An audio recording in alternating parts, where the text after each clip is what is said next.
Yes, sure. So good evening, good afternoon, good morning. My name is Qingfen Zhang, is Chief of the ADB's Rural Development Food Security Thematic Group. Today, we welcome you all to attend the second session of the ADB Sustainable Food System webinar series. Our last session is very much focused on source learning on food security management. This time, we focus on Sri Lanka. Sri Lanka is facing multiple crises. Among them, the one hitting the country and the people the most is the food insecurity. As an emergency responses, ADB, together with other international organizations, are providing emergency responses, which includes our short-term actions and, of course, also the long-term measures. During the same period, FAO and WFP are also closely monitoring the food security situation in Sri Lanka. They have just concluded a crop food security assessment. Today, we have gathered here to share our responses, but more importantly, we are brainstorm on the way forward based on the crop and the food security assessment. It is now my pleasure to begin the opening session by introducing two important champions behind the ADB's food security, food crisis responses effort. First one, I want to start with DG Yokoyama. DG Yokoyama is overseeing the operations of the South Asia Department, which also include Sri Lanka operations, and of course also plus the other seven sector operations and also 6 country offices, and also regional cooperation initiative as well. DG Yokoyama got his a master's degree in agricultural economics from the Stanford University in 1990s, and he has been our champion in agricultural food security for over 20 years. Here, we are share with us the holistic approach in addressing food crisis in Sri Lanka. DG Yokoyama, floor is yours. DG, over to you. Thank you, Qingfen. I hope you can hear me. Yeah. Good morning, good afternoon, dear participants. And also, I would like to welcome our distinguished panelists, colleagues and guests, whenever you may be. It's my great privilege to address you all at this webinar under ADB Sustainable Food Webinar Series, Responses to Food Insecurity in Sri Lanka. As per WHO estimates, currently 1/4 of the world's population lives in South Asia, and it's projected to grow 40% by 2050. In the future, feeding an ever-increasing population will be a major challenge. Socioeconomic progress has been achieved in South Asian countries over the past decade, but there are still difficulties in reducing poverty and hunger, as well as in ensuring food security for the people to improve their standards of living and lead to healthy lives. We know production has been increased, but the distribution to the poor and the vulnerable people remains a substantial issue across South Asia. South Asia is one of the most vulnerable regions to climate change because of high rates of population growth and natural resource degradation in the effort to support the huge population. Extreme climate events have increased in South Asia.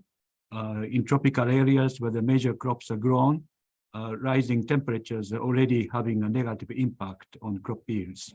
While direct effects from rising temperatures are likely, indirect effects from changing soil moisture status and disease incidence can also be detrimental to crop production. Sri Lanka's socioeconomic and human development indicators in the past have generally been among the best in South Asia. However, today, the country faces a multidimensional crisis, which is severely jeopardizing food security of the country. Unfortunately, in 2021, a ban on the import and use of chemical fertilizers and pesticides without adequate preparation resulted in a drastic fall in rice production. the country's main staple food. This compounded by the rising prices of fuel and basic food items caused by the foreign currency shortage and the rising price of food and oil has made food unaffordable to large segment of the population. So as per WFP's situation report, which we will see further latest update today, about 6.3 million or 30% of the population are facing moderate to severe food insecurity. I actually visited Sri Lanka early this week, and both the senior officials of the government and also I met with the leaders of the opposition parties, recognizing the challenges that the country is facing, and asked ADB and all the development partners to provide targeted assistance.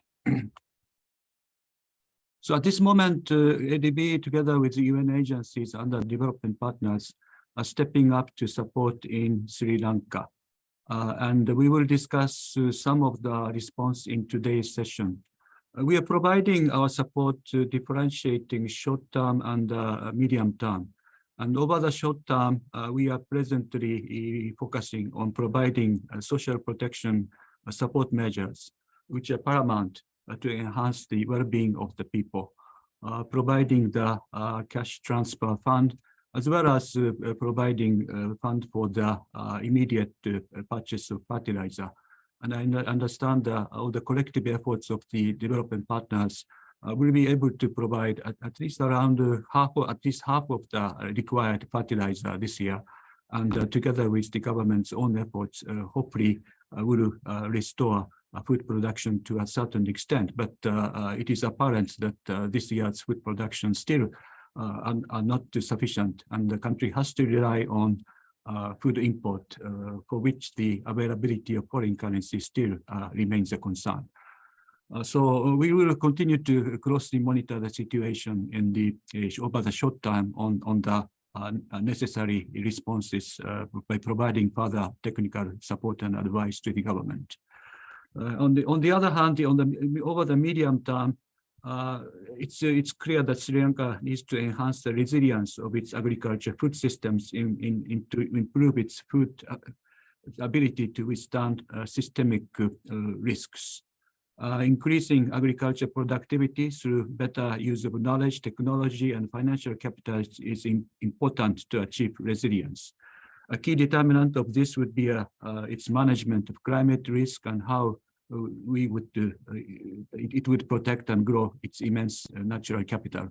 And I hope that we have a good time to discuss what we are planning to do in terms of medium-term support. And the government's present approach is to quickly conclude the IMF negotiations and also initiate the negotiations with the commercial and bilateral creditors to discuss the country's debt sustainability measures and conclude the IMF extended fund facility. Their hope is to conclude this by the end of the year, so that we can shift our focus to our medium-term measures by the beginning of next year. So UN and ADB have a good development partners for quite some time, and since the onset of the COVID-19 pandemic, the partnership has greatly strengthened. And now it is imperative for ADB, FAO, WFP, and other institutions to continue working together with the government to support green and resilient recovery for the current situation. And I look forward to have a fruitful exchange to clearly come up with the directions of our short and medium-term responses. Thank you very much. Thank you so much, DG Yokoyama. Thanks now for your leadership and also the good insights for the future, particularly for the long-term resilience for Sri Lanka's food system management. Now, let me turn to our another important champion, Dr. DG Casco. He has guided our team formulating the IFIs action plan addressing the food security DG Classical is the Director General, concurrently also Chief Compliance Officer for a Sustainable Development and also Climate Change Department in ADB. He is leading ADB-wide knowledge, innovation, policies, strategies in all thematic sector operations, and also ensure compliance with the environmental social safeguard policies. Now the DG Classical are also leading ADB's team to preparing our bank-wide ambition for addressing the food security. Now, floor is yours, DG. Thank you very much, Ching Feng. Welcome, everyone. Good afternoon, good evening, good morning. I'm delighted to join our distinguished panelists, colleagues, and guests on this Sustainable Food webinar series. I'm very pleased to join Ken in the opening remarks session, and in particular, sharing with you and gaining insights on how best to respond to the food insecurity in Sri Lanka. As all of you know, food insecurity and the threats to it are very much taking up a lot of our time at the Asian Development Bank. And it is through these webinars that we can gain more knowledge, solutions to help sharpen our focus in its work. As we look at the crisis in Sri Lanka, we recognize that at its genesis, there are a number of issues. There are fiscal considerations. There are concerns regarding the pandemic and the recovery from there. There's a conflict in the Ukraine. Of course, there's also commodity-related issues. So there are a number of factors that have led to this current situation. However, today we will very much focus our attention on the more direct causes related to commodities and climate. Our approach takes a multidimensional lens, focusing on supply, distribution, affordability, and even nutrition considerations. Now, in the short term, in Sri Lanka, smallholder farmers produce approximately 80% of the country's food and are, of course, in some instances among Sri Lanka's poorest. They need immediate help with such things as inputs, fertilizers, and credit. It is also important to assist micro, small, medium-sized food enterprises as they are also the growth engines in the economy. Now, before I left the South Asia department, we were working on a guarantee mechanism to support, among others, local banks to reach out to new clients, to be able to support credit lines to the agribusiness sector in order to promote growth and incentivize supply of grains and cash crops. These are, I think, very important considerations as we look at incentivizing the supply. Now, in the long term, the real threat on food security is, of course, climate change. There has been some joint work with the World Bank and ourselves by way of the climate risk country profiles that shows the concerns regarding the rising temperatures and how these rising temperatures are likely to adversely impact crop yields and, of course, staple crops such as rice. The extreme precipitation may lead to increases in terms of the risk of natural disasters that have real impact across lives and livelihoods, and may lead to, of course, further adversities and eventually increasing food insecurity. The projected changes are expected to impact Sri Lanka's poorest communities, exacerbating poverty and inequality. More broadly, across Asia Pacific, 60% of farming is still very much rain-fed, and when the rains don't come, or when they come late, or when they come too strong, there are, of course, significant risks. Equally, rice, a key staple across much of Asia, is very much to the changing temperatures. Now, in the medium to long term, climate adaptation and mitigation measures are, of course, critical. Sri Lanka is rich in terms of natural capital, And we look to building solutions to be able to generate co-benefits that are part of the solution. So promoting nature-based solutions and increasing knowledge and information transparency across the food supply chain is very much key to enhancing the resilience of food systems in Sri Lanka. Now, to respond to the global food crisis, ADB has moved quickly, joining other international financial institutions in formulating a collaborative action plan to address food insecurity. This action plan supports 5 goals. It looks at supporting vulnerable people, promoting open trade and avoiding protectionist measures, mitigating fertilizer shortages, supporting food production, and of course, investing in climate resilience agriculture for the future. Now, in my last point, I'd like to mention that our emergency assistance package to support food and address the risks to food security is part of the IFI action plan.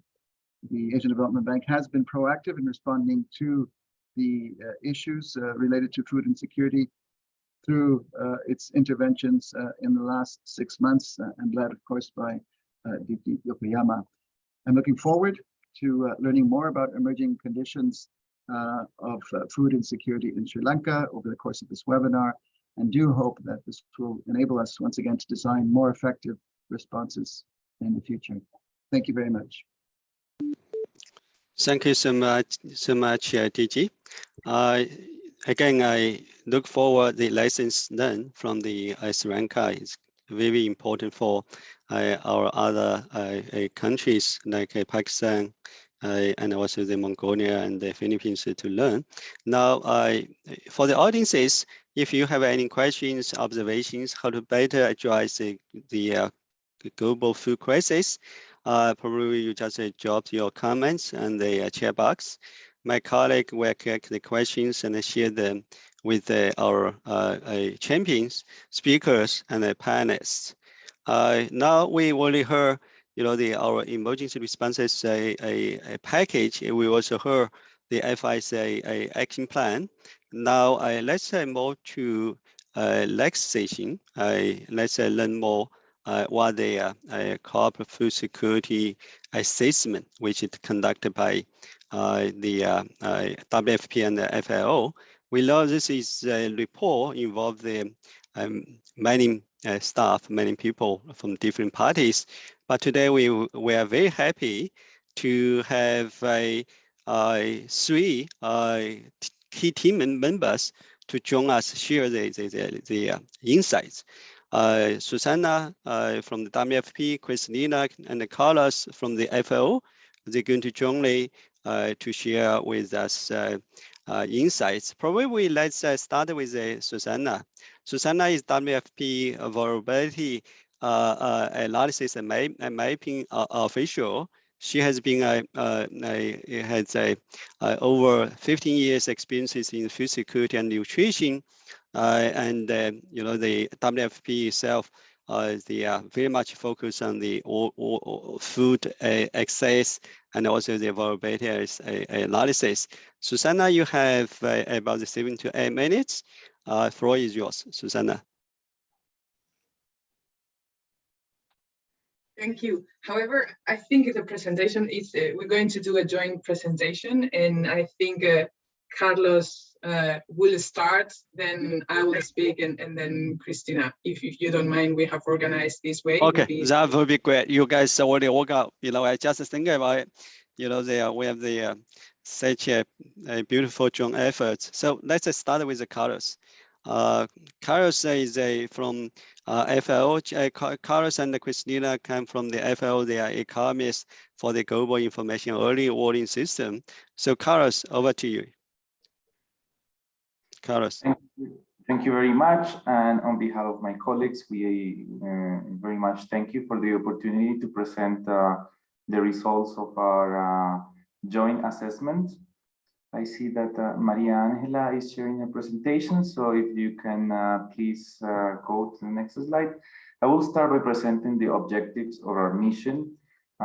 We had three overarching objectives. The first one was to estimate food production and analyze markets in order to provide an accurate understanding on the drivers and effects of the current crisis on agricultural production across all sectors of agricultural production. We focused on crop production, but also analyzed the effects of the crisis on other sectors such as fisheries, livestock. And secondly, we assessed the food security situation across Sri Lanka's 9 provinces and the 3 sectors, covering 3 sectors of the country: urban and rural, and the state sector, which is the sector for the production of tea, in order to provide an insight on the number, location, and characteristics of the food security population in the country. And lastly, our main objective was to inform decision-making processes for government, donors, and union agencies, development partners, in order to design and implement emergency responses plans to minimize the impact of the crisis on the most affected population. Next one, please. About our CFSAM, we had 2 levels of analysis. One level was the agricultural production analysis. For this, we did visits across the 25 districts of the country from the 28th of June to the 8th of July. There was participation of 2 FAO officers, also officers from WFP, the Ministry of Agriculture, and we had the opportunity to have 2 observers from UNICEF. All these teams at the very beginning conducted interviews and meetings with relevant institutions in Colombo in order to have an overview of the situation and gather the background data that allow us to understand what we will find in the field. Once we started traveling, divided into teams, visit district authorities, farmers, fishing communities, household, traders, rice millers, all the actors involved in the agricultural sectors, in order to have a better understanding of the situation. And lastly, we conducted a food security household survey. This is a survey that is representative of the statistical level at the level of the 9 provinces and covered the rural, urban, and state sector. It consisted of nearly 3,000 household interviews face-to-face. And as I said, it was representative.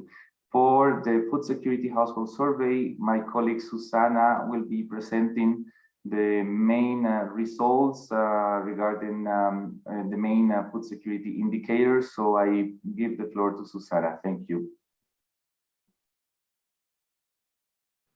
Thank you, Carlos. Good afternoon, everyone. So, yes, I will present the key findings of the food security assessment that was conducted back in June. It was almost 3,000 household interviews, and as Carlos was saying, representative at province level. So the figures that are going to appear in the presentation, as you see, will show the results for each of the provinces, each of the 9 provinces, but also you will see the results for urban areas, rural, and also the state sector, in addition, of course, for the country, results at country level.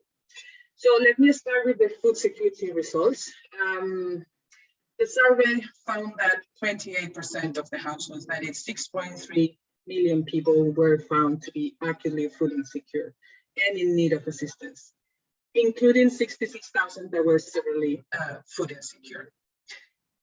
The highest levels of food insecurity, we found them in the state sector with 57%, and also in the central province with 42%. Trying to identify which household characteristics were more strongly associated with food insecurity, we found that households headed by females, those ones headed by heads with non-education, also Indian Tamil ethnicity, and beneficiaries of the Samudi program were those ones more strongly associated with food insecurity. Next one, please. In terms of food consumption, we found that 8.7 million people were not consuming adequate diets. That is like nearly 40% of the households. In urban areas, for example, we found that 1 every 3 households were having insufficient food consumption, and the highest poor consumption levels were found in urban areas, also in northwestern province. If we take into consideration as reference the Medical Research Institute study that was conducted by the end of 2021, we found that insufficient food consumption has multiplied by 10 in almost about 6 months, half year. That is from 3.4% that was at the end of 2021 to 39% that we found in this household assessment. Yes, in the food consumption pattern, what we can see is that the meals are mainly based on cereals, condiments, sugar, vegetables, and oil. We can see how the animal protein and nutrition-rich food groups consumption has decreased. So what we see in this slide is the average number of days that each food group was consumed in the previous week. So for example, as we're saying, animal protein, we see that it was 2.2 days on average in the previous week.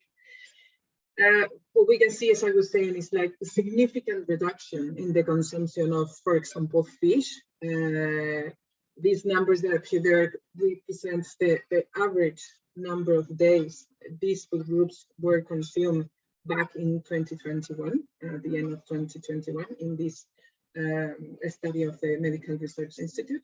So, for example, we can see fish that was between 2 and 4 days on average has reduced to 0.8. Dairy, also a food group that has seen a significant reduction in consumption from 3 to 5 days on average per week to 1.3.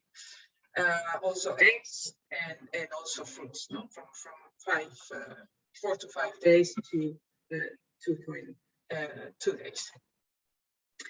On average, 43% of the households did not consume any source of iron-rich food groups in the previous week. Next, please. So, about 61% of households were regularly using food-based coping strategies because they did not have food or money to buy it. This includes eating less preferred foods or limiting portion sizes. Like 0.5% of the households reported to limit their portion sizes. About 1/4 of the households were also skipping meals and reducing the consumption of adults in order to children to eat. When we see what are the profile of the households more likely to employ these strategies, we find again female-headed households or those ones with pregnant and lactating women, children under 5, more likely to apply these coping strategies.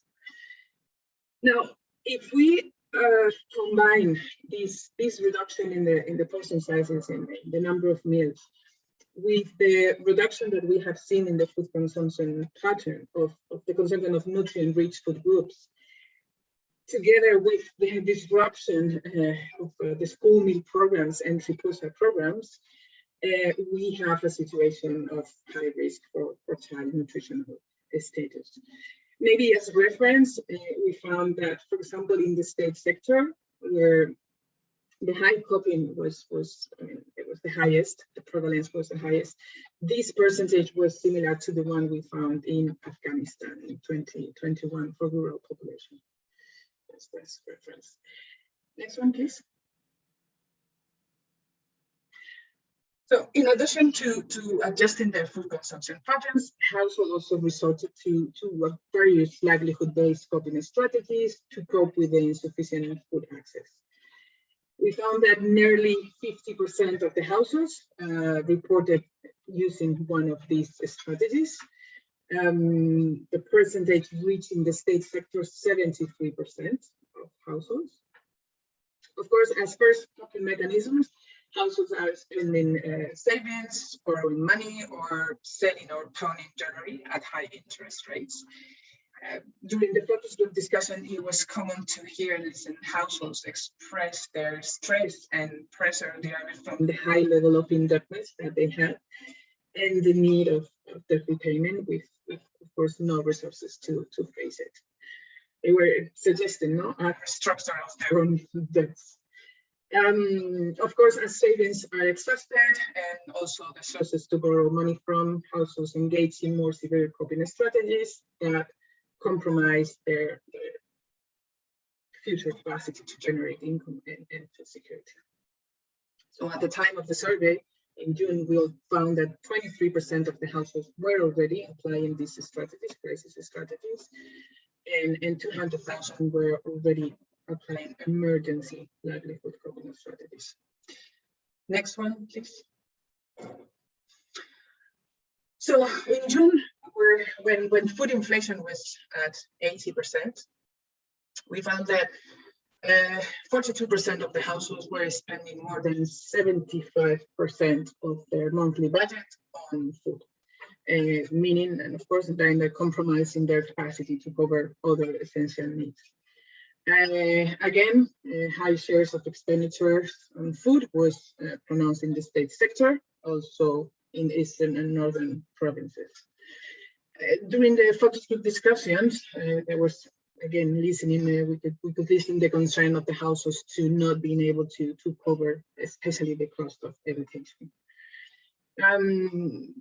If we consider that now in August we have 93.7% of food inflation, we of course can wait and can expect that this food expenditure share will be higher. Next one, please. We asked how their income changed compared to the same period last year, and 40% of the households reported that their income had decreased by more than 50%. Of course, lack of fuel, gas, increased cost of imported inputs, and reduced agricultural production was disrupting a wide range of livelihoods, from farmers and fishing communities to agricultural and non-agricultural wage labor, for example, construction sector especially affected, and also small-scale business, for example, related to tourism. Next one, please. Summarizing the key message on the household food security, we found that 6.3 million people were found to be acutely food insecure and in need of assistance, and a special focus with a special focus on the 66,000 separately food insecure. 8.7 million were not consuming acceptable diets. We have that 0.5% of the households are limiting portion size. 5.3 million people are skipping meals. Another 5 million people, the same number, are using already crisis or emergency livelihood coping strategies. And of course, these numbers are likely to increase as the crisis continues, especially in the upcoming months of lean season. Who were the most affected? Non-educated household heads, I mean the households with non-educated heads, large families, low-income households, some of the beneficiaries, daily wage laborers, female-headed households, and also those ones with pregnant and lactating women, children under 5, or people with disabilities.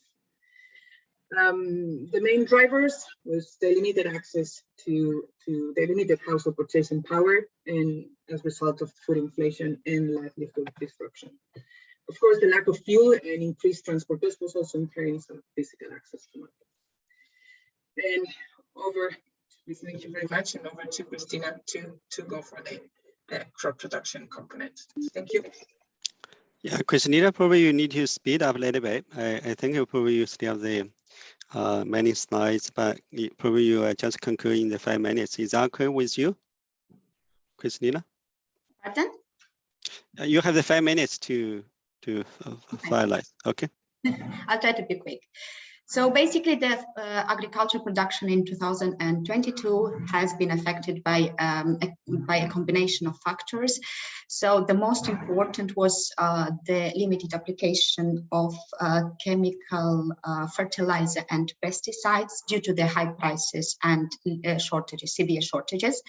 Then we learned from the farmers that they were not adequately trained on the shift from chemical to organic agriculture. Another important factor was the high prices of agricultural inputs.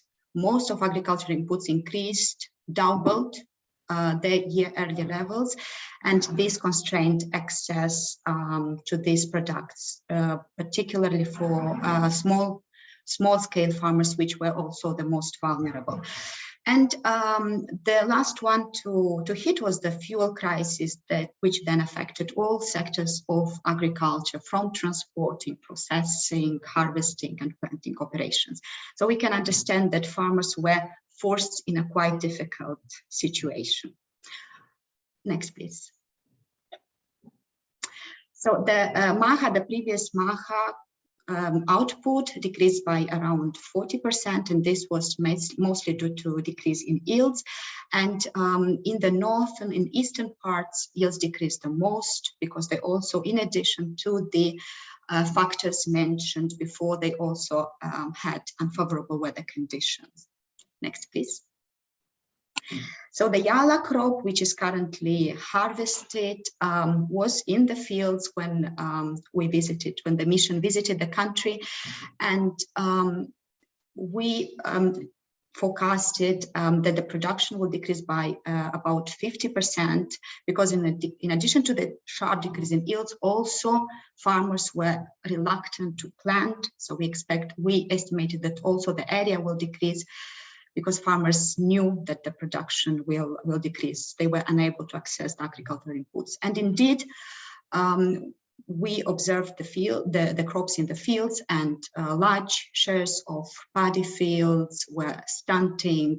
The presence of weeds was severe, and also the color of paddy fields was yellowish, which indicated that there was a deficiency of nitrogen. So the impact on the yields was severe. Next, please. So the output of basically all cereals crops decreased. Maize decreased by 60% year on year, and this only covered then 30% of the country's needs, and had a tremendous impact on livestock and poultry sector. We learned that many poultry farms were forced to halt operations because they did not have maize to feed their animals. Also, vegetables and fruit crops were severely affected. Export-oriented tea, rubber, coconut decreased significantly as a result of the above-mentioned factors. Next, please. And unfortunately, the situation is not improving since we left the country in July. The inflation continued to increase. It increased, as Susanna rightly mentioned, from 90% to 94% in July, from 90% to 94% in August. Next, please. And looking at the prices, prices of most basic food commodities increased in August. I just checked yesterday our prices for Sri Lanka, and unfortunately sugar, dried milk prices, onion prices, chicken meat, coconut oil, eggs, they all continued to increase in August and reached record levels. Wheat flour as well increased to record levels, and it was like 220% above the year levels. There was a sharp softening in the prices of Yala due to the ongoing harvest, but as we all know, the Yala crop will be sharply reduced, and all the risks and uncertainties surrounding the The forthcoming maha crop, which will be planted in October, makes it clear that this downward trend will be short-lived. Next, please. So the mission forecast the cereal import requirements at 2.2 million tons, which comprises rice, maize, and wheat. Around 1 million ton has already been imported commercially by the country, and there is a remaining import requirement of around 1.3 million tons. We believe that due to the unfortunate, difficult macroeconomic situation in the country, at least part of this import requirement might not be able to, of this remaining import requirement might not be able to be covered by the country. So I will pass now the floor to Carlos, to my colleague, and he will give you more information on the risks of the next maha crop. Thank you. Thank you very much, Christina, and I will grab our presentation very quickly, considering the time constraints. So after considering the two components of our study that reflects that food security conditions have been severely compromised for a large section of the population, and that resilience and productive capacity of farmers have also been undermined, there are highest concerns about the upcoming maha season, which is key in order to improve food security conditions ahead. Our main message is that if no immediate action is taken to support the upcoming maha season, which starts in October, and availability and access to seeds of quality fertilizers and pesticides remain constrained, as well as livelihoods of farmers continue to be eroded, we foresee that small-scale farmers are expected to reduce the planted area to paddy. In fact, in the fields, many farmers were telling us that they would cut up to half the planted area because they would not have the means to afford planting the whole areas as well, and they will reduce it just to cover their basic needs. We also think that the livestock and fisheries sectors are unlikely to recover if there is not an increase in maize production. Similarly, prices of food are likely to increase, supporting inflation in the country. And if production is not increased as well, the country will increase its reliance on imported foods. All these conditions are likely to drive a severe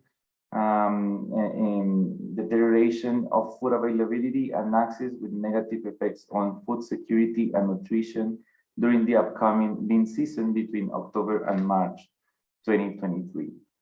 Next, please. For these reasons, the CFSAP recommends the agricultural level to development partners to support immediately small-scale farmers by providing essential inputs in order to enable the return of self-sufficiency in production, particularly for paddy and maize, and also to support home gardening programs.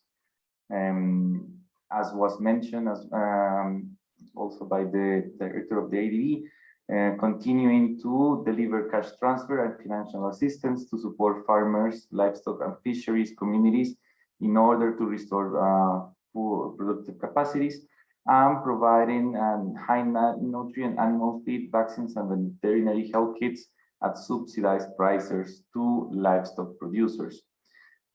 Secondly, we recommend to provide technical and institutional assistance for achieving the diversification of agricultural and farming system, including an integrated plant nutrient management system and integrated pest management schemes. Many farmers in the country manifest their interest to combine both chemical and organic fertilizers. As my colleague said, when the organic policy was introduced, there was like a insufficient training on how to prepare the land and also how to mix these two types of fertilizers, and it is key that the country goes in that direction in order to have these integrated systems. And also, yes, the CFs in terms of food security, we recommend to safeguard nutrition for the most vulnerable by enhancing access to nutrition and essential nutrition services. Immediate support needs to be provided to the 6.3 million people that have identified to be moderately and severely acute food insecure in the country. Special attention should be provided for the most vulnerable sectors, as my colleague Susana rightly mentioned, the state sector, female households, non-educated, low-income, and households with members with any disabilities are the most vulnerable. Also, programs for treatment of acute malnutrition and malnutrition needs to be supported, as well as the school meeting program. And lastly, to establish a food security and nutrition monitoring system that continues to track the situation, monitor the situation on a daily basis. Next, please. To conclude, this is our main message, that immediate livelihood and food assistance need to be provided for households and most vulnerable farmers. Thank you very much.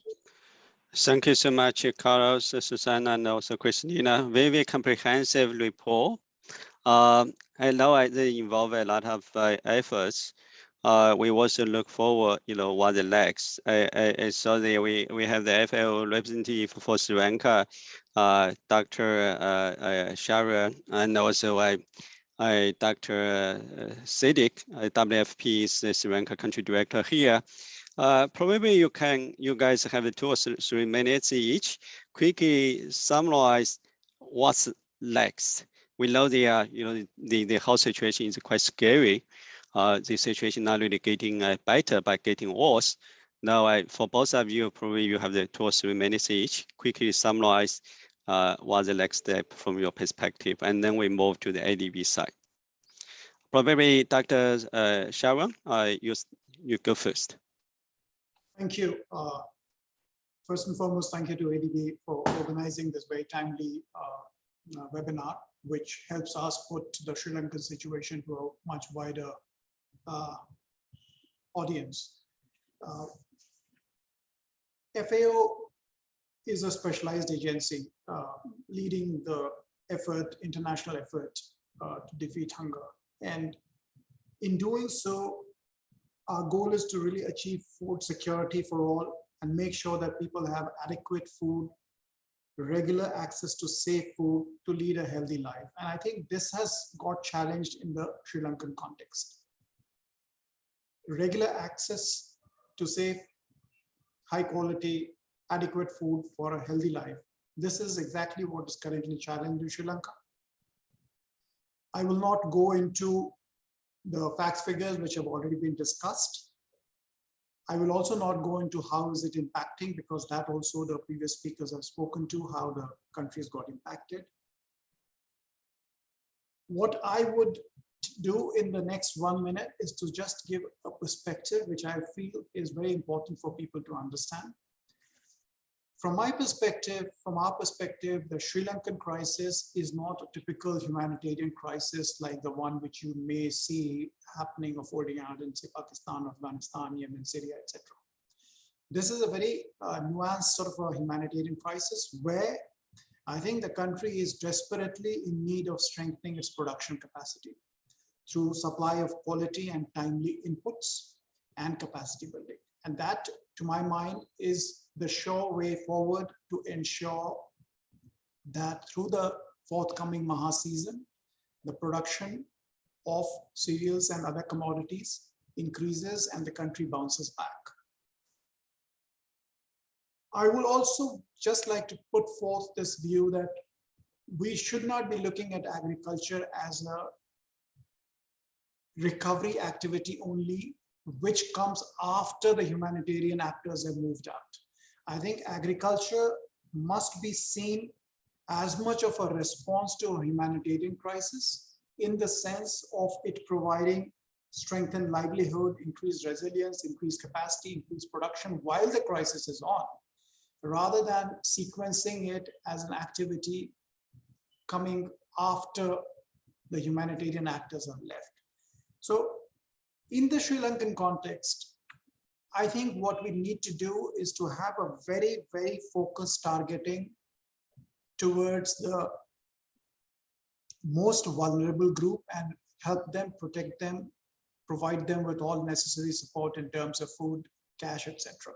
But we also need a much broader and a much larger intervention to protect the farmers, the fishers, the livestock owners, and to really help them get back on their feet, help them build back better from where they are, to ensure that Sri Lanka does not have to look out for aid, but rather is able to provide for itself as it goes forth.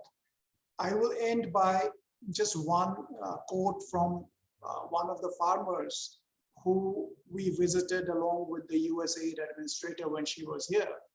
And he was not asking for food. All he said was, we live by the smell of paddy. Help us grow paddy and we will help you grow and feed this nation. So that's my message to the wider community, that we have to encourage production, we have to enhance the capacity and give strength to the farmers, fishers, and livestock owners in this country to really bring production up front, while doing so, not taking away from the requirement of reaching out directly to the vulnerable people. WFP Siddiqui will be speaking to you at the food security situation at the household level, and he can elaborate more. But both of us agree that the crisis is perhaps likely to become much worse in the forthcoming lean months, when the impact of Yala will also wane and the Maha crop would not have come in. So maybe from December to March is, I think, what the real crisis months will, where it will really hit. So I will stop here with the simple message that we really need to strengthen the production capacity of the Sri Lankan farmers to ensure that going forward, the food requirements is met from within the country. Thank you. Thank you so much, Sharon. I think your message is very clear. Let's turn to Dr. Sindik, WFP's country director. You have the 2 or 3 minutes again. Thank you very much. I take this opportunity to mention that after many years, a comprehensive national assessment on crop and food security has been carried out in Sri Lanka. And we are happy that we have shared the findings today. The launch of this report also marks WFP's establishment of a much needed regular household food security monitoring or surveillance system. WFP has also established a system to track market functionality, to understand the availability, pricing, and resilience of markets, which in turn impacts households' access to food. As you might have seen, the findings of this CFSAM is a matter of concern. Millions of Sri Lankans are unable to afford an adequate diet and are resorting to cutting back on meals, opting for cheaper but less nutritious food commodities, or sometimes even skipping meals. This raises concerns of an increase in malnutrition, especially among women and children, as the country had already witnessed higher rate of malnutrition before this crisis. Food prices continues to climb at a time when people are struggling with reduced incomes. It has already been reported that people were spending savings, buying food on credit or borrowing money in order to survive. But now their coping ability is further stretched. Our biggest concern is that without immediate assistance, the alarming food insecurity situation is likely to worsen even further. While we are globally still dealing with disruption to trade flows and supply chains caused by the COVID-19 pandemic, which has also fueled inflation in global commodity prices, we are now also dealing with the ripple effects of the war in Ukraine. The cumulative impacts led to heightened food insecurity. We need to act now to avoid a full-blown humanitarian and food crisis. I fully agree to my colleague, the FAO representative, and also it is to my understanding that there is a new need for a two-pronged approach. First, and the most critical, is to provide immediate support to those who are most vulnerable, actually food insecure, and including those who are relying on social protection schemes. And of course, parallelly, the second is to set in motion a package to kickstart the economy, including fuel, fertilizer, and agricultural inputs to revive the agriculture and food systems. WFP, along with other partners, has stepped up an emergency response in June to address the current situation. WFP is also applying the findings of the CFSAM directly into our targeting approach. For example, to identify the targeted provinces, WFP used the weighted findings of the CFSAM and the national poverty and food insecurity data from the Department of Census and Statistics to rank districts and DS divisions based on their vulnerability. Targeting will focus on minimizing inclusion and exclusion errors. Government lists will be verified on the ground based on beneficiary selection criteria by our partners as well as community-based targeting committees. The on-ground verification and participatory approach will form an added layer of validation. We aim to reach 3.4 million people by end of this year. This includes providing emergency food assistance through cash, in kind, or vouchers to almost 1.4 million people who are most food insecure in line with the targeting criteria. WFP will also assist national nutrition and food programs, including supporting the continuation of the school meal program and the Triposha fortified blended food program, so that young children, pregnant and breastfeeding women continue to receive the right nutrition. As we work towards addressing the economic crisis, we must not lose focus on our efforts to overcome one of the greatest crises of our time, climate change. WFP's ongoing resilience building programs complement our emergency response to build food systems that are more resilient in the face of climate shocks. Among the many ways we work to strengthen food systems, WFP works to enhance the resilience of smallholder farmers against recurring climate-related shocks, such as drought. Though the current country situation looks dire, we remain hopeful. All the partners, including the UN agencies, Asian Development Bank, and other IFIs, should coordinate and work together. We are confident that if all of us work together, we can safeguard the most vulnerable and progressively bring back agricultural production, food security, and overall well-being of the people. Thank you. Thank you so much, Dr. Sendik. Now, your guys' message is very clear. We need to have the more holistic and also integrated approach, not just wait until the end of the social protection and start from the agricultural production, but we need to come together. Now, I want to invite my ADB colleagues to the stage. I have Martin Lowell is a unit head at agribusiness in the ADB.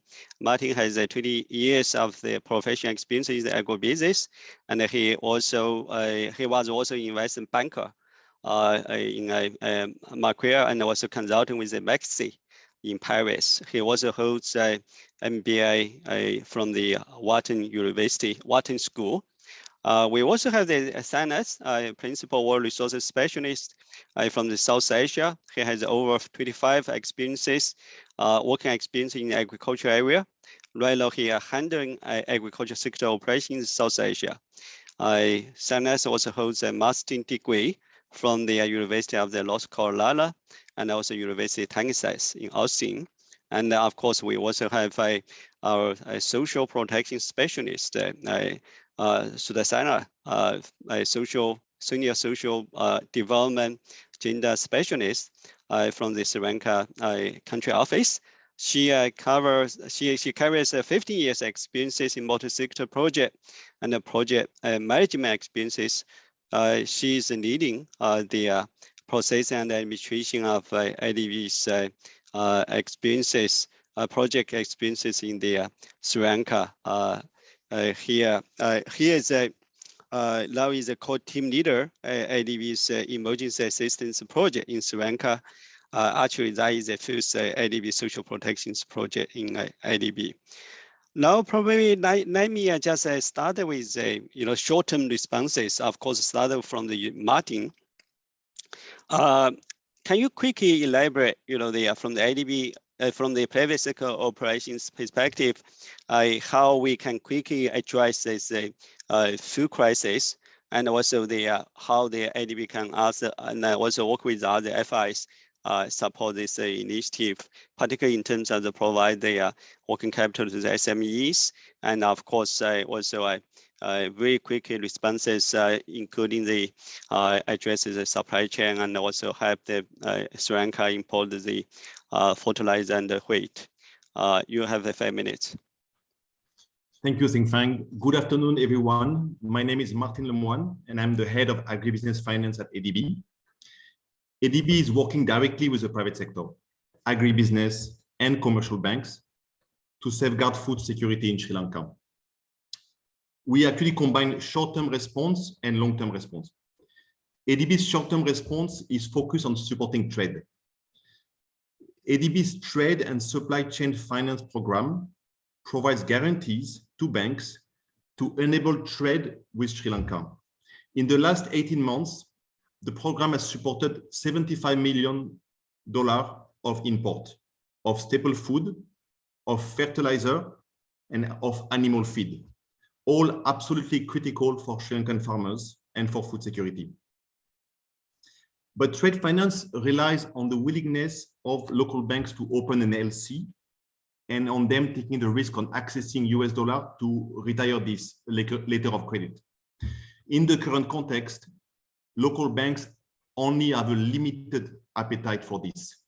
And this is why ADB is also looking at providing direct US dollar loans to Sri Lankan agribusinesses for the import of wheat, fertilizer, and other essential commodities. ADB's long-term response is focused on financing productive capital expenditures and technical assistance to farmers. Last year, ADB and partners invested $40 million in John Keel's holdings to build a logistics center, as well as several supermarkets throughout the country, including in rural areas, which will contribute to food availability, food quality, and affordability. In addition, we are looking at potential loans to agribusiness producers and exporters, for example, coconut product and seafood exporters, which will also contribute to food security by generating foreign currency inflows. Of course, ADB will continue to look at financing infrastructure sponsored by the private sector, for example, bulk and container port terminals, and also providing credit lines to commercial banks for on-lending to SMEs in the agri-food sector.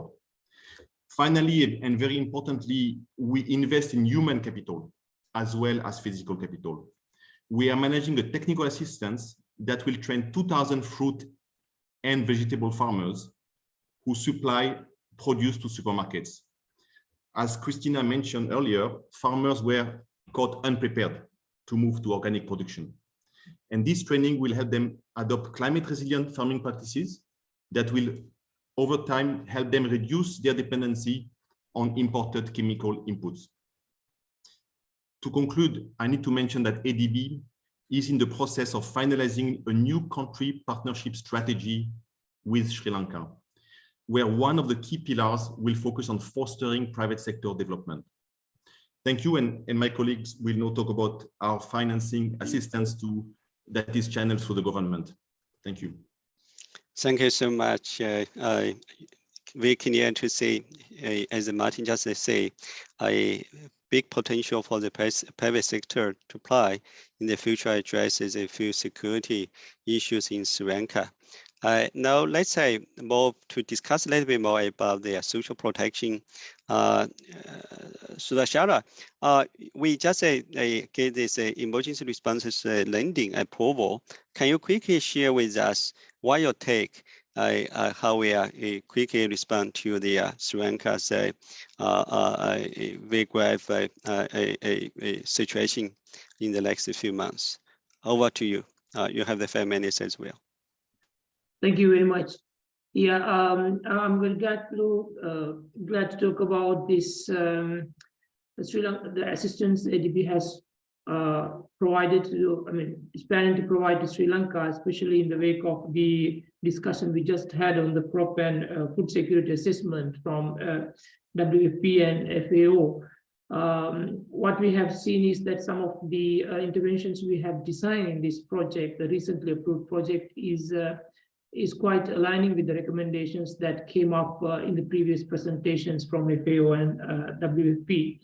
So the ADB and the Sri Lankan government signed this new project on food security and livelihood recovery emergency assistance just 2 weeks ago on 9th September, and this was quite spread. The news was quite spread on the local media as well.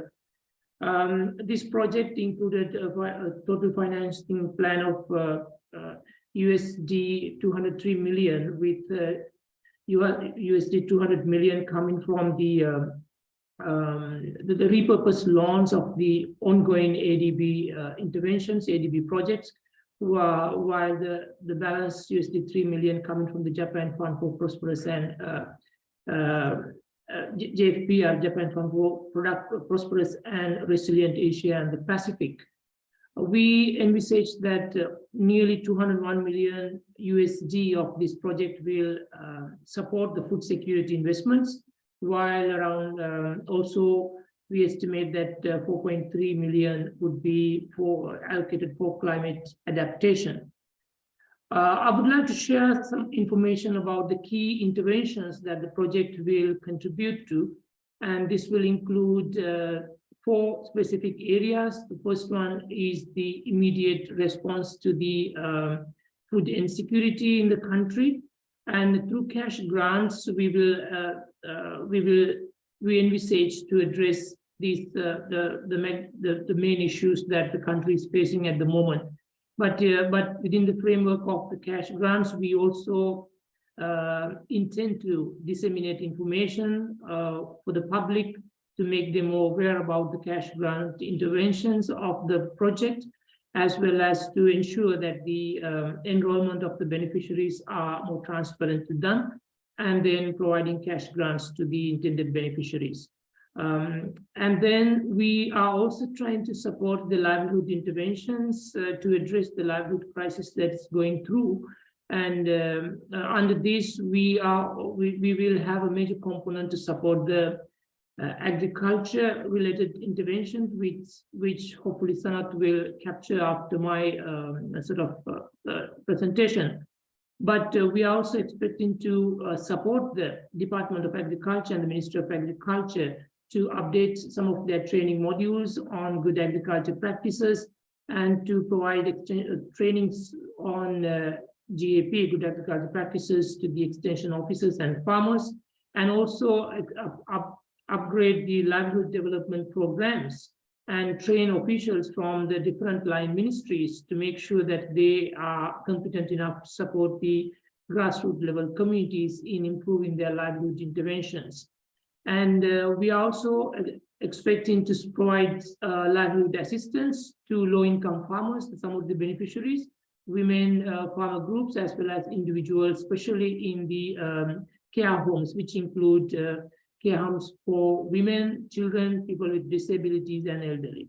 We will also have some interventions to strengthen the ongoing social protection systems in the country to make sure that we have proper tracking, monitoring, and reporting against the social protection interventions, especially the cash transfer programs in the country. And at the same time, we will also support the development and piloting of the guidelines for the graduation approach for the cash grant, cash transfer beneficiaries. Finally, the other key activity that we are targeting is also to address the gender-based and domestic violence issues, with the intentions or with the background that under food insecurity and livelihood crisis, the issues of gender-based and domestic violence are expected to arise. So we are planning to assist the operations of referral systems for victims of gender-based and domestic violence, as well as conduct the nationwide awareness campaign on preventing gender-based violence and gender-based and domestic violence. Just to speak on few targets that we are intending to achieve, we hope that through these interventions, ADB will be able to support the reduction of moderate and severe food insecurity by at least 30% within the next 1.5 to 2 years. And we also hope that our support, including the support for the agriculture sector, will ensure cultivation of at least 80% of the land in high yield zones during the upcoming Maha seasons. We also envisage that at least 3,000 low-income households will be supported through the livelihood improvement interventions. The cash grants, which are in the short-term interventions within the next 3 months from for September to November, will reach around 2.5 million. You have 1 minute to conclude, yeah? Yeah, 2.5 million low-income households, especially some of the beneficiaries, around 0.7 million low-income elders, and also a number of persons with disabilities and individuals, the kidney patients, which in total will be around 150,000. Under this project, we will also support like cash. We will provide cash grants to nearly 300,000 pregnant and lactating mothers, and also undernourished children under the age of 2. Yeah, so those are the key interventions that we intend to provide under this emergency assistance project. And maybe I will stop there and will hand over to Sana. Thank you. Okay, thank you so much. So probably Sana, probably you can take it here from the emergency responses. Key message from the WFPFL assessment report is the hand-in-hand for this long-term resilience establishment, and also the emergency responses need to be, built up. And then now question to you is, in addition to those social protection emergency responses, what kind of the medium long-term measures can be incorporated to revive Sri Lanka's food security and also make it more resilient? You have the 5 minutes, Sanas. Okay, thank you, Ching Feng. Thank you for the question, but I think before I talk about medium to long-term measures, perhaps I think it's important to explain or addressing the food security crisis, and I hope that will also address a question that came up in the chat box, but also more specifically, it addresses some of the urgent recommendations that came out from the FAO-WFP report. So just to explain a bit what we are doing in the immediate future, under our emergency response measures, ADB is going to provide about $85 million that will directly address food security. Now, the first of that is a program that Sudarshana just explained, the emergency assistance loan. And under that emergency assistance loan, about $32 million is going to be provided as direct cash transfers to farmers to essentially to offset the high cost of land preparation ahead of the upcoming Maha cultivation. So each eligible farmer will receive about 20,000 rupees per hectare up to 2 hectares. And that will be to essentially to offset the cost of the land preparation. And we expect that about 600,000 farmers will benefit from this cash transfer. In addition to the cash transfer, then about another 7,500 farmers would also receive, these would be low-income households. From low-income households, they would receive a grant of up to 100,000 each to build up a productive agricultural or livestock asset. And these would be assets like poultry sheds and various other types of agricultural assets. And these farmers would also be then supported with capacity development, including training by the Agrarian Development Department and the Department of Agriculture field officers who the project will train in as well. Now, in addition to this $32 million of loan cash for cash transfer, there will be an additional $3 million in terms of in the form of a grant from the Japan Fund for Prosperous and Resilient Asia and Pacific.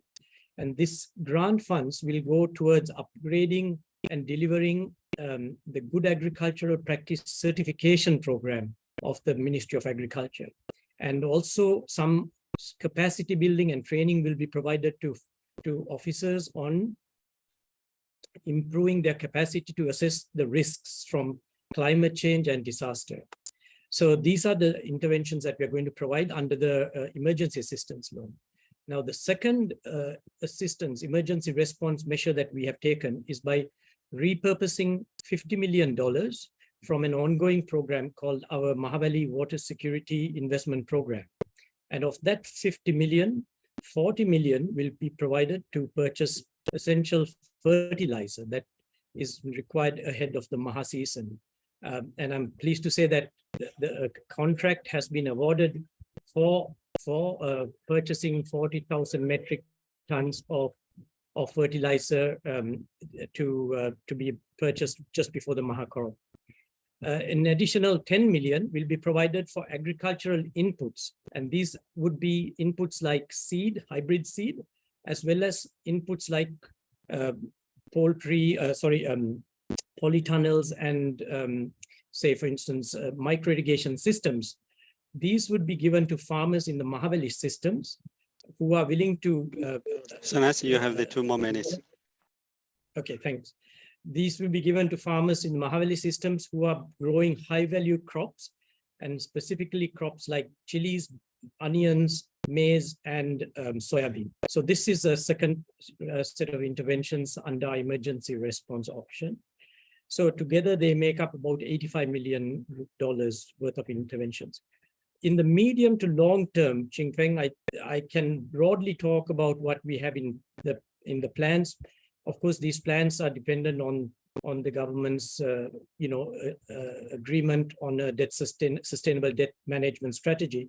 But broadly speaking, we have interventions on agriculture value chains, which we will do in collaboration with the private sector, PSOD, and also irrigation modernization projects to improve irrigation water productivity in Mahavalley areas. So these are our medium to long-term measures. I'll stop there and take any questions if there are any. Thank you. Thank you so much, Sanas.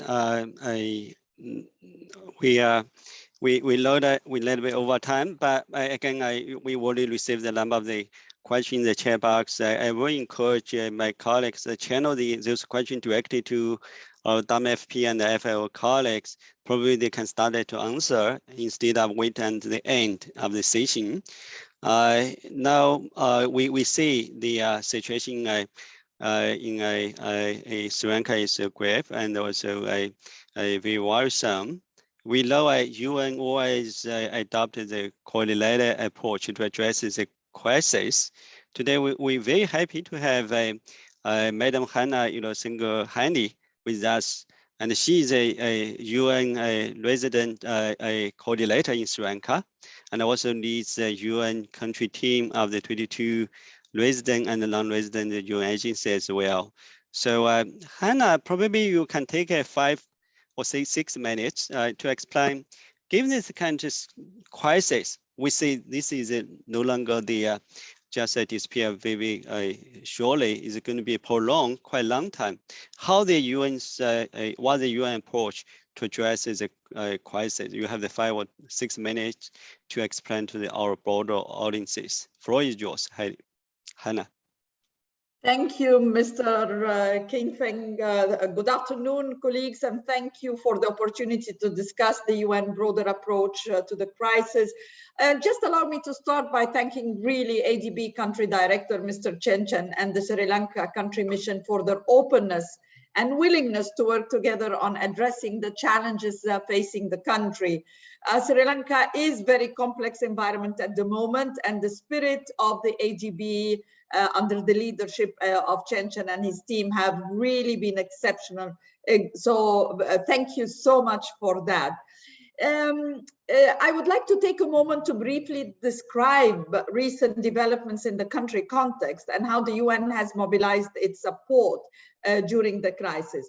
Over the past after 4 months of over 1,000 protests, including just for you to imagine, 600 protests in April alone, the country now is experiencing a relatively calm period following the resignation of the President Gotabaya and the parliamentary election of the new president, His Excellency Ranil Wickremesinghe. But as you all discussed, Sri Lanka remains in vulnerable position, not only from the food security, but from other issues as well, and especially two of the key triggers of the previous waves of protests, which is the long power cuts and fuel shortages. Those two remains key vulnerability to be managed under significant forex constraint.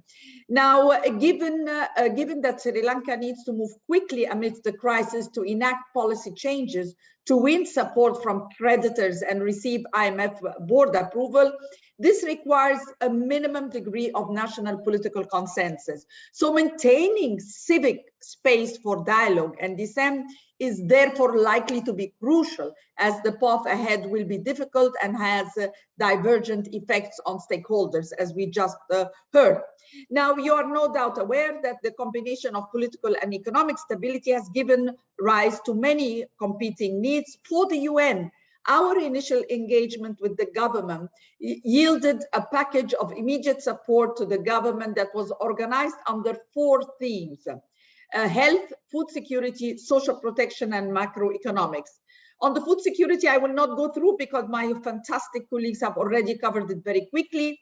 On health, the UN has supported and continues to support access to essential health inputs and coordinating bilateral and multilateral in-kind contribution. So since the onset of the crisis, WHO has been working, facilitating donations of priority medicines and medical supplies from bilateral donors, and also coordinating foreign currency and paying foreign suppliers directly to complete orders already placed through the local suppliers.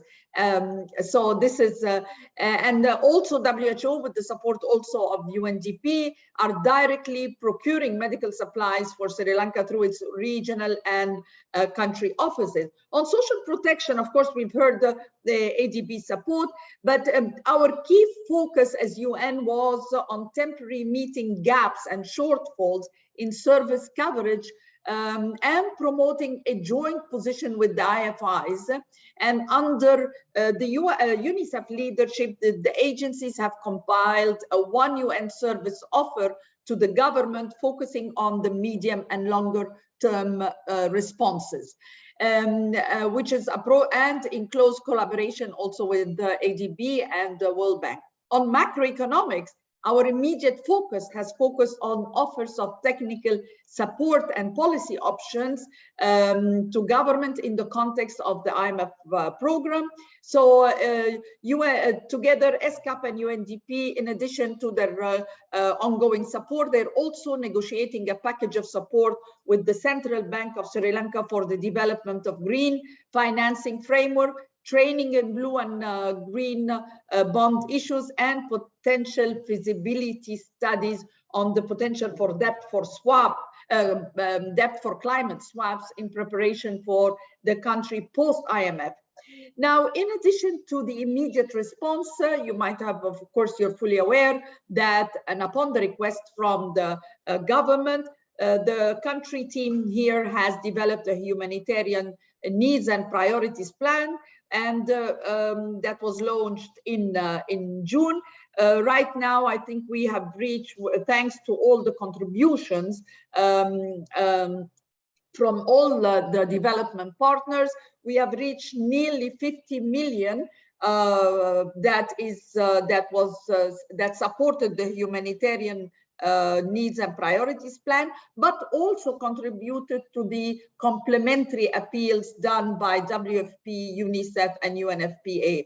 So a big really support from our development partners. And at present, we have reached nearly over 1 million with humanitarian assistance. We could have reached more. However, of course, we have been challenged by the fuel shortage, the high risk, high prices and inflation, and the delays in procurement, but I think we're now finally on track.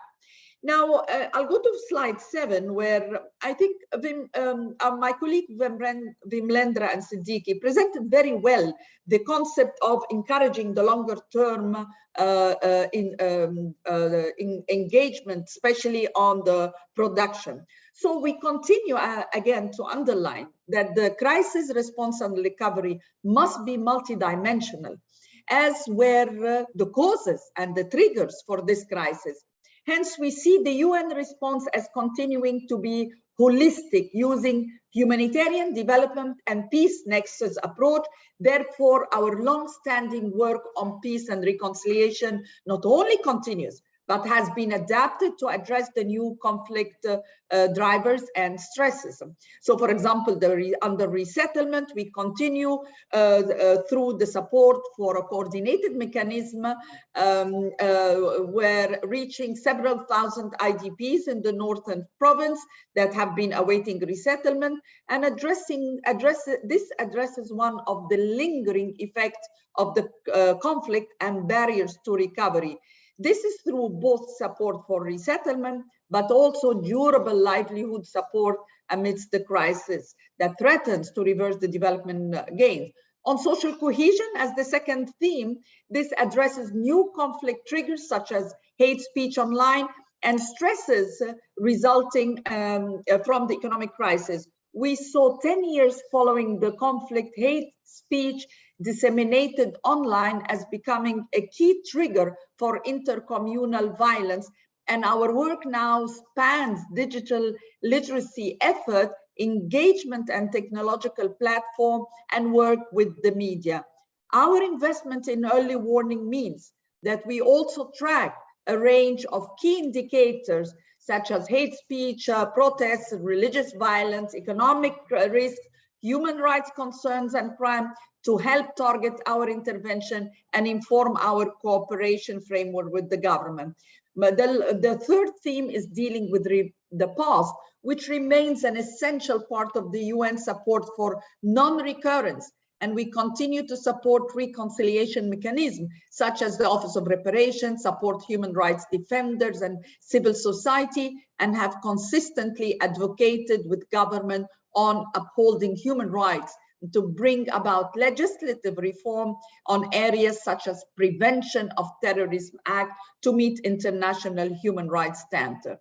Now, these immediate response measures and humanitarian activities, they've all come together under the recently signed the United Nations Sustainable Development Cooperation Framework. We just signed it nearly 2 weeks or 3 weeks ago, that covers 2023 to 2027. And this is really, it articulates the collective vision and contribution to the UN system to support Sri Lanka to accelerate actions towards the achievements of the 2030 Agenda for Sustainable Development. And I think Vimlendra as well highlighted very strongly the whole concept of the production element and the capacity building support, etc. And I won't go through, I think you can see it there. These are the strategic priorities and outcomes that we have agreed with the government, and we're working very closely with the government on that, and that will guide our next 5 years. It is really to support the rapid recovery from crisis and to strengthen, as I said, the social services, promoting decent employment, a green economy, well-being, and social cohesion. We will, of course, you all know, recognizing the uncertainty around the country's outlook, we will be remaining flexible and adaptive to evolving national priorities, and will be accommodating the changes over the next few years as well. So thank you again for the opportunity to speak today. And I look forward to continue our constructive relationship with the ADB as we negotiate the challenges ahead. Thank you so much. Over to you, Dr. King-Feng Zhang. Thank you so much, Hannah. Very, very passionate speech.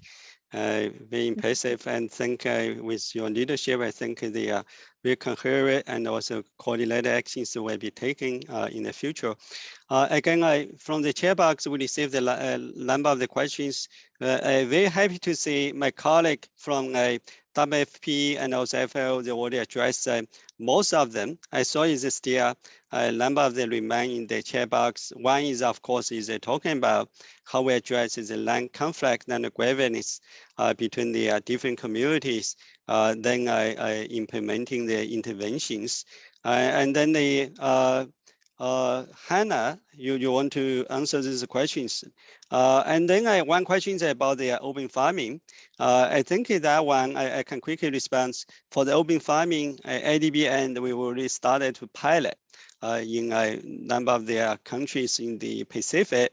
I think we can have the one dedicated sessions to discuss about the open farming. But for the questions about addresses the land conflict, Hannah, you want to answer these questions from the dollars? I will put it in writing, sorry. Thank you. You put it in writing.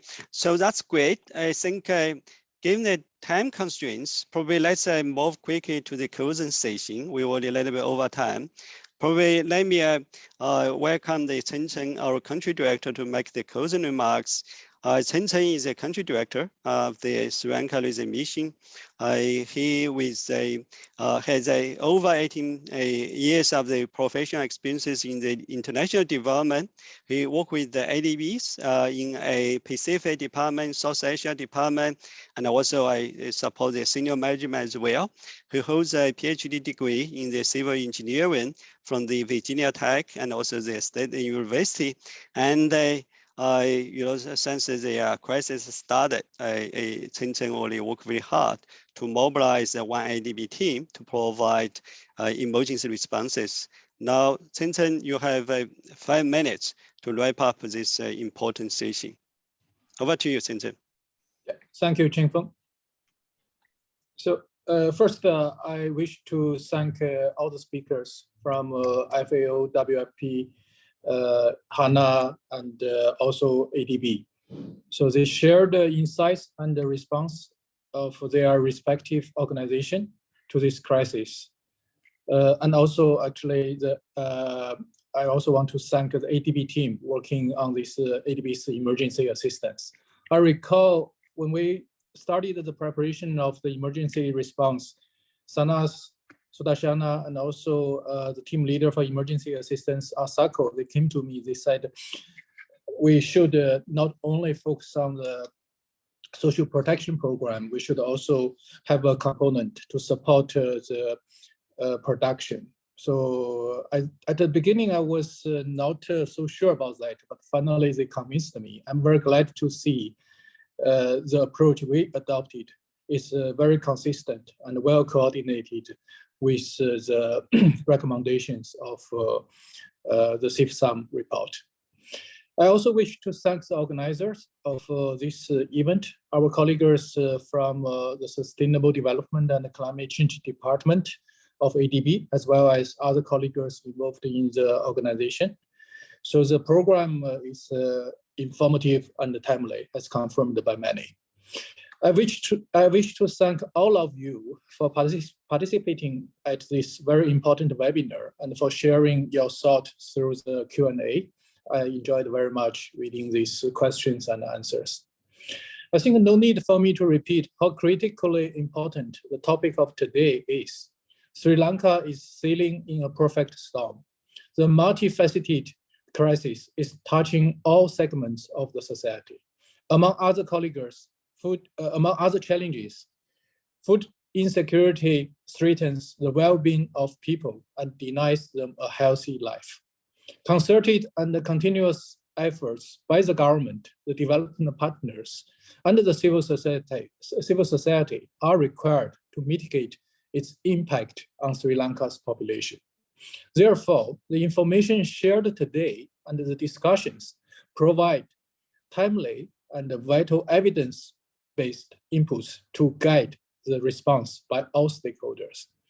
ADB will continue to work together with the government, the civil society, and the development partners so that Sri Lanka can navigate this crisis, minimize human and social costs, and eventually come out strong and resilient to a path of recovery and growth. So in the last 2.5 years, together we stand in the COVID-19 pandemic. Now, together, we can make a difference. So thank you, everyone. Back to you, Qingfeng. Thank you so much. Chen, your closing remarks, I really summarized quite well how the IDB work as one IDB approach, but global community will also the global coherent coordinate actions, UN, FAO, WFP. Also together, we support the Sri Lanka to address this very grave crisis. Now, I want to take this opportunity to thank South Asia Department, particularly DG Kenichi, Chen, and Sanes, and the PSOD, our colleagues Martin, and also our deputy team leader for the emergency responses,